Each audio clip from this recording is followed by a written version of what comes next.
And one of the book with the most impact is Women in Urban Africa.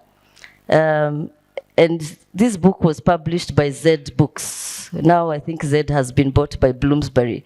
But Women and Informal Economy in Urban Africa, when I read this book, it starts very well about these two women who are actually, one is like a mama mboga asking another woman, an Indian woman on top of a flat. You know, they're trading over hamburgers. You know, just centering women. And of course it goes on and sorry, let me control this. Hello? Yes, the previous one. And so the key contribution for this book, as I'm saying, it has received the most citations. It has reframed informal economies as central in Africa's urban life. And not just informal economies, women in African urban life. And she uses, of course, other case studies to develop this book, among others. But she shows women's agency despite marginalization. And one of her pet projects, of course, is the structural adjustment programs. Many of you were alive to see the impact of structural adjustment programs. And through this book, she joins debates in feminist geography, and I would really recommend that you all read that paper about her journey as a feminist geographer, urban studies, and through this she's able to dismantle or challenge patriarchal assumptions of the city as a male space, and also the assumptions of women's passivity, that we are passive as women and we are isolated to the private space, you know, to the homes. Remember that quote by English people, that a women's place is in the kitchen, though I think African women never had a kitchen in the first place. We were in the marketplace. And so so through this work, she moves, she brings to the debate about, by centering African women, and not just elite women, but of course the subaltern women in the city as very important agents. Next, Saina. The next book that is, I think it's been sold there, so you can get a copy from Nuria, Utu and Ubuntu Market Systems. And the Ubuntu business model. So the key contribution of this book is that Njeri introduces Ubuntu ethics of reciprocity, of care. In feminist scholarship, we are very big on care ethics, caring, humanity, collective well-being, bringing them into market analysis. Think about it. When you think about markets, we just think about these competitive spaces. We never think about care and solidarity.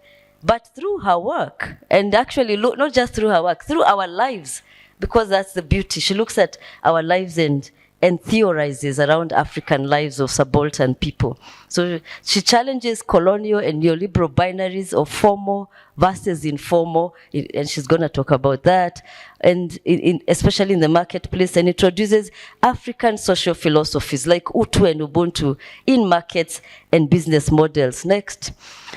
And within also, she also has theorized on pain and resilience. Now these days very big on these NGOs, resilience, and she theorizes what she calls anthropane, the sweet sobs of women, published by Cambridge Scholars Publishing. And one of the things this book does is that it explores women's resilience in the face of anthropane, you know, internal pain. And this is a pain, she says, that is inflicted by human systems. And this book is grounded in Gikuyu orature, womanism, and feminism. And this book explores African women's pain, which is not often acknowledged and is also not theorized. And I like that she uses a lot of Gikuyu, like Goshaya, how we make sense also of pain. So again, using our African realities to think African, even words, African language, African lives and philosophies.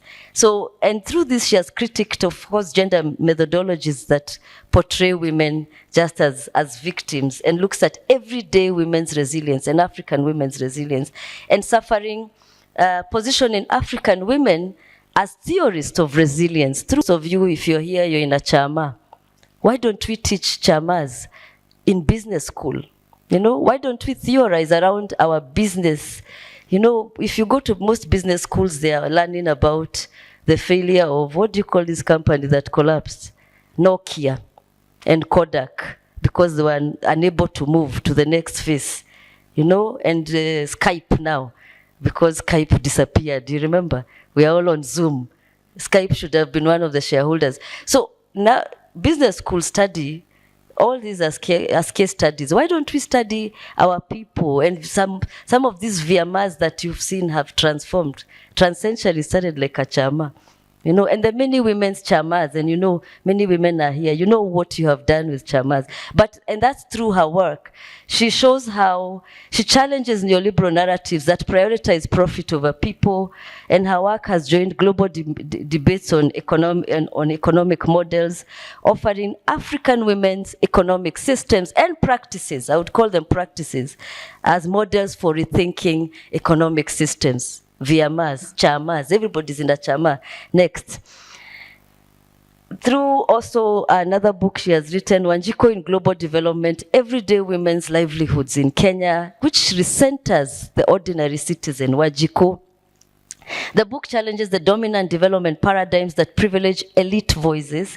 Instead of foreground in Wanjiko, as you know, Wanjiko is the caricature, a metaphor for the everyday Kenyan woman as a legitimate actor who is involved in shaping development discourse. And that's what this book, she tries to do.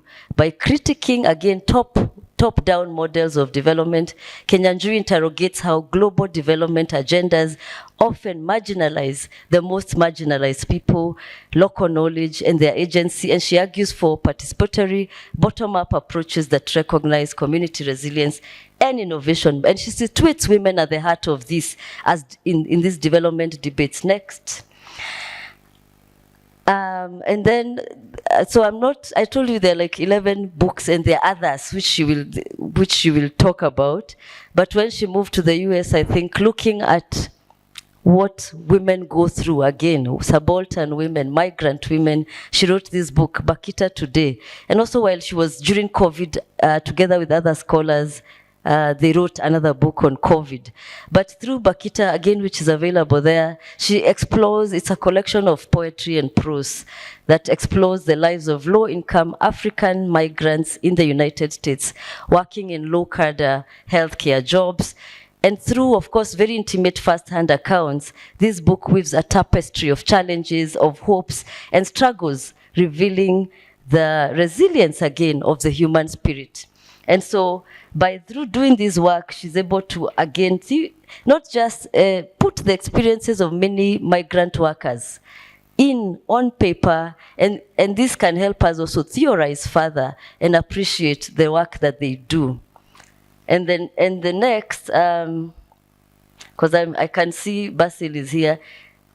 During COVID, they wrote this book with Thakar and Catherine Ture, COVID stories from East Africa and beyond. Again, going back to that care ethics, looking at care, and the role of, again, everyday people and marginalized people. But in conclusion, Dr. Kinyanjui has challenged the neoliberal narratives that dismiss informal traders as marginal.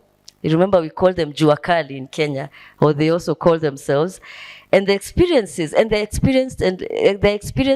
lived realities of the subaltern people. So not just the traders who she started off with, but all of her work. I know now she's also moving to working with rural women, and I always see that she's really focused on everyday people and the subaltern populations, just as Spivak, those scholars who know when will the subaltern speak. For her, she's letting the subaltern speak. So she has challenged patriarchal assumptions that deny women's agency. She has emphasized feminist resistance, and by seeing women traders, for instance, as subjects of history, while centering urban economic informality. Traders are seen then in her work as active shapers of the city and this economy of the city, and not merely juakali traders, as they have often been referred to in policy and development parlance.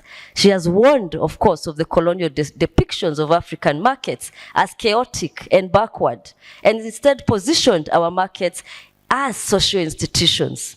where ethics of care, reciprocity, and solidarity are practiced using our African philosophies of Utu, of Ubuntu, Gikuyu ethics of solidarity, or even those Gikuyu ways of solidarity like go shaya together. Shaya is to sigh in Gikuyu.